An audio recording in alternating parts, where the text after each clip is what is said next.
Hello, maayong aga sa tanan. Ari naman karon ang inyong si Nanay Milay.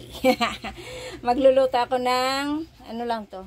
Pwede naman sila tawagan nila po no. Ayan may okra. Ayun, ang patula ko haba patula ko. Tapos ayang saluyot, kamatis, tsaka kalabasa.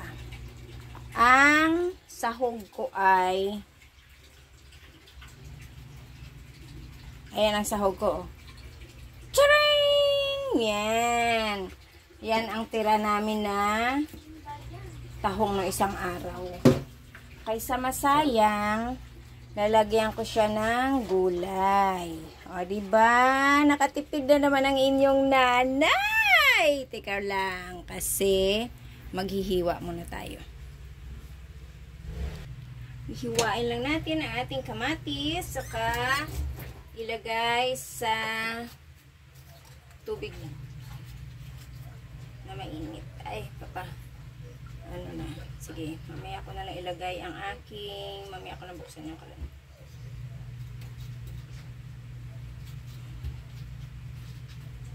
Magsabaw-sabaw si nanay.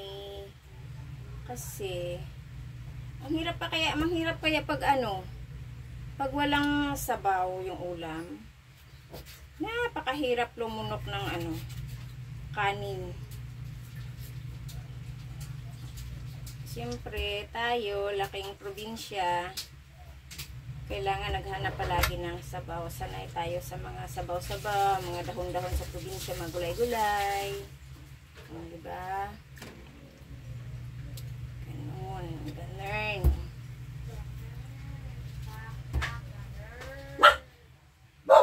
Hoy, aking mahal na aki, wag maingay. May ginagawa yung nanay.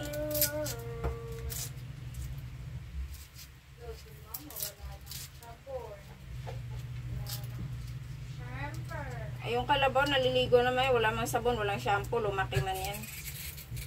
Mabaho. Popern! Ako ba yung nakikita dyan? I-sensor natin yan. Mamaya mo na po sa... Ma! Okay na. O, pinakita mo ka. Bawal yun. Ayan Yan. Ngayon, ano lang yan? Sibuyas, bawang.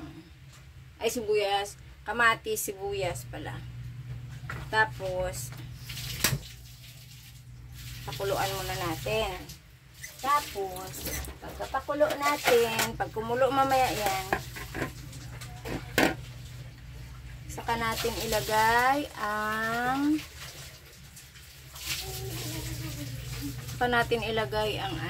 ang mga gulay-gulay.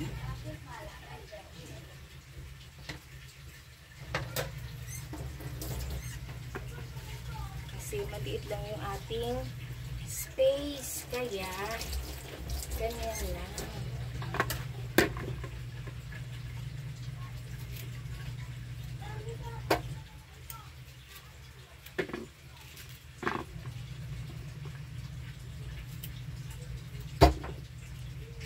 Ay, kung yung nasa lata nga, diba, kasya naman sila kahit ilan. Kaya kahit maliit yung space natin, kailangan pagkasyahin natin. Ganon. Tipid ba? Tipid. Mindset ba? Mindset.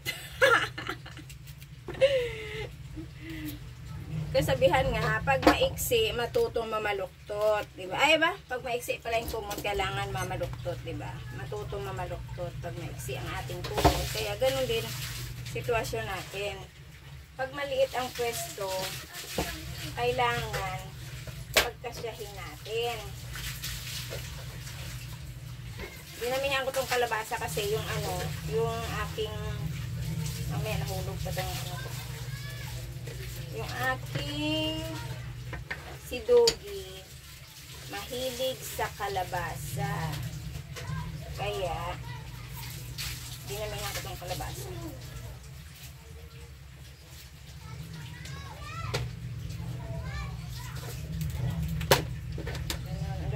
Orange na orange. Dilaw na dilaw pala. Galing. siya. Ayan mga nanay, mga kamami. Ayan, kumukulo na. Ngayon, dudurugin natin yung kamatis natin para masarap. Para lumabas ang kanyang sarap. Kanyang lasa. Ayan. Dudurugin natin ang kamatis. Ayan, tapos, ilagay natin.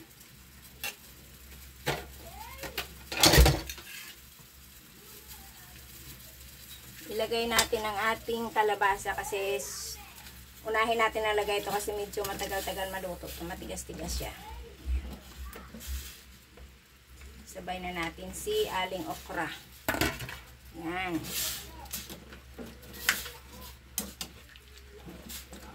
Diba?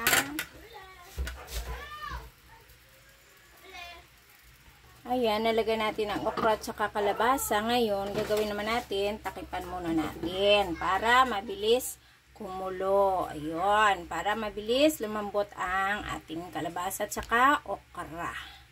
Okay, tingnan natin kung ano nangyari. Ang bango. Ang bango, ang bango. Luto natin kalabasa. Ayun, malambot na siya. Ilagay natin ang ating patola. Ayan o, si patola. Ayan, lagay natin. Pag gulay talaga, pag yung ano, ang bango talaga ng gulay, pag sariwang gulay.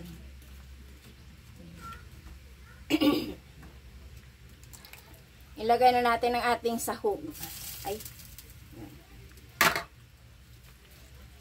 O, diba? May sahog na ang gulay ko.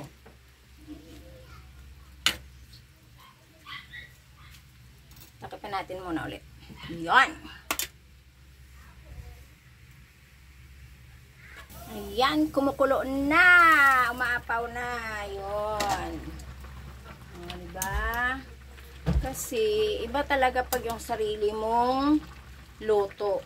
Diba? Lalagay natin si saluyot para maluto siya ng maayos.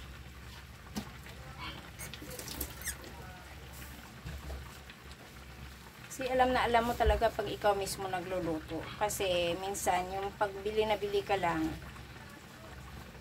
imbis na pag ikaw nagluto, magkano halaga ng bibilhin mo, isa lang makakain pag bumili ka. Samantalang pag ikaw nagluto, pag dalawa, tatlo lang kayo sa isang bahay, okay na.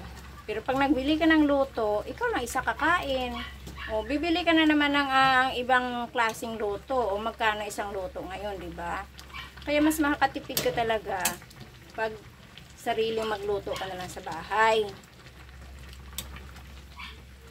Saka alam mo talagang walang mga ano, kasi minsan yung iba bibili ka, puro lang ba magic, it's magic.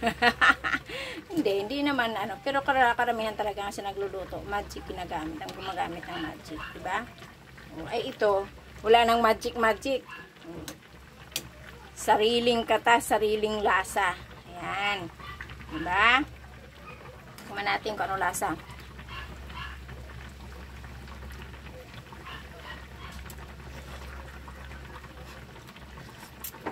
Sarap. Okay.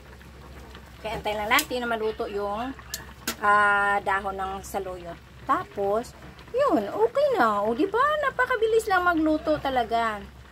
Kaso lang minsan, sa mahal din ang bilihin, sa mahal ng gulay, lalo ngayon na umuulan, diba? Ay, nako mga kamami, ang life natin, talaga naman. Yan mga kamami, gulay natin ay luto na, ready na to mukbang.